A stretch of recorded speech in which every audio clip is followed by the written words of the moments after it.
Now to the classified documents controversy. Former President Donald Trump facing dozens of charges for his alleged mishandling of those documents, many of them, investigators said, found at Mar-a-Lago, and for his alleged unwillingness to turn them over to federal authorities. Now, Trump is claiming, quote, this is a two-tiered system of justice after a separate probe found President Biden willfully retained classified documents too before becoming president, but will not eventually face any charges. In part, the Biden investigation by different special counsel found his memory problems could convince jurors his actions were not willful. I talked to Stuart Kaplan, former FBI agent and criminal defense lawyer. My opinion, and I will put back my former FBI hat on, that the President Biden scenario is much more egregious, much more concerning than even anywhere close to the Donald J. Trump scenario because of how much time has elapsed and the access of those individuals who may have had nefarious intent to get access to those documents. Mr. Kaplan, will Mr. Trump's lawyers be able to bring what happened or did not happen to President Biden and his special investigative probe into play in the courtroom, assuming his case ultimately goes to trial on the classified docs? So one of the arguments that a defense attorney can bring up, and while it's a difficult argument, is a selective prosecution argument.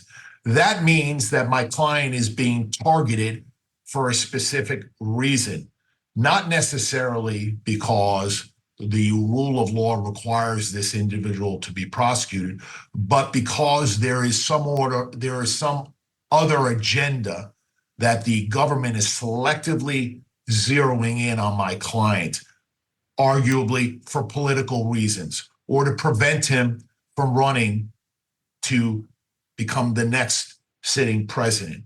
And that argument now may actually have some legs on it, given now this new report by this special prosecutor that clearly now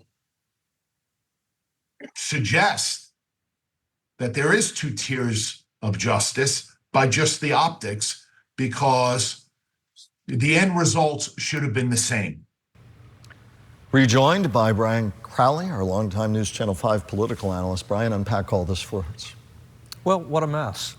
Let's start with, I still don't understand how, whether you're a former vice president or a former president, that you can get a hold of highly, highly classified documents, store them wherever you want in your house or your resort, do whatever you want with them, and nobody's keeping track of that stuff. It's and I think it looks particularly bad for Joe Biden. I mean, he's had these documents for 6, 7, 8 years.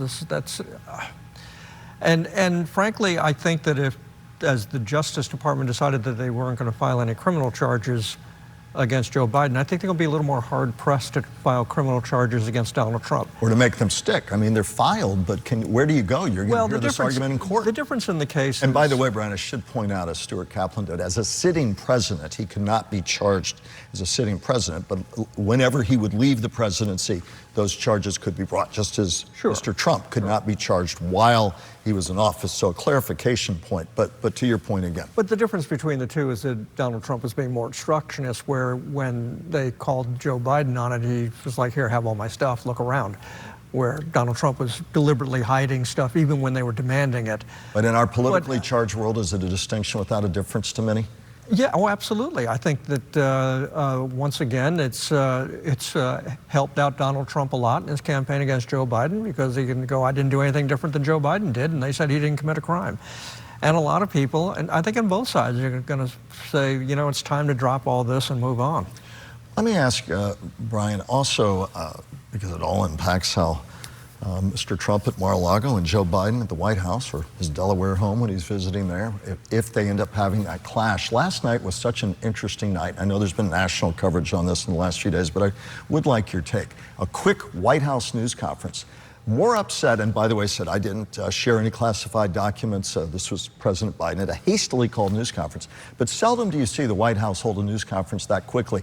And more upset, trying to put out fires by what the special investigator said is, listen, even if I wanted to take him before a court, you're going to make an argument because of poor memory and memory lapses. It wasn't willful. And the White House up in arms over that because it brings up this narrative again about whether memory-wise or otherwise. He's ready to continue in his role as the nation's chief executive. This was a huge contribution to Donald Trump in his campaign. There were already a lot of questions among Democrats about Joe Biden's overall health and his cognitive abilities. It's usually said somewhat quietly. But here you have the Justice Department, which I thought was the Biden Democratic deep state Justice Department, coming after Joe Biden, which surprised me that they even raised this issue in a case looking at classified documents. But it's there. And critics of the report say unfairly, but it's there nonetheless. Yeah, and you know, there are a lot of questions about Joe Biden making it to 86 if he were to win re-election. Questions about cognitive ability have started being raised about Donald Trump. I don't know how you get around all of that. It's one of the weirdest, craziest elections in the history of this country. I think that a lot of Democrats wish that Joe Biden would just step aside and somebody else could step up. It does seem at this point, as you and I sit here today, every day brings something new, that we are looking at that ultimate, for now, Biden-Trump rematch. Nikki Haley says I'm still in it, but the numbers suggest that she just doesn't have what it's going to take numbers-wise or eventually funding-wise, although she has money right now, she says, to continue on. You know, barring a major health issue or he winds up being arrested before the convention in August, the odds are that Donald Trump's going to be the nominee, and I think Nikki Haley is just hoping something dramatic happens that hands it to her.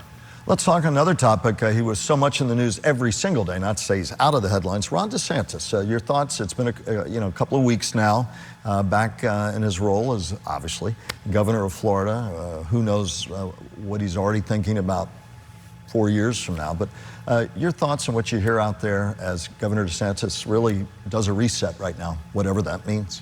I think he's trying to show that I got knocked down, but I'm not out. I'm still the governor of Florida, or as he likes to call it, the free state of Florida.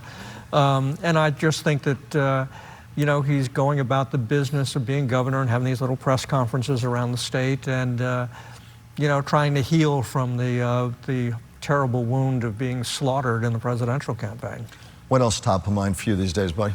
Well, I think that we need to be keeping more an eye on what's happening in Congress these days. I think as we get ready to have our own congressional elections, we need to, it's just crazy what's happening. They can't agree on the time of day. And voters need to own up to this, and they need to start electing people that, are willing to talk to each other and to compromise. I mean,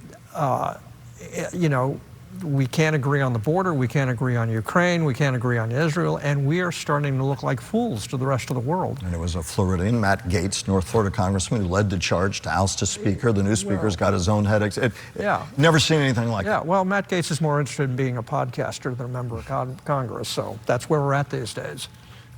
On that note, we will come back with your final thoughts. As always, Brian, I appreciate you bringing perspective to a crazy political year.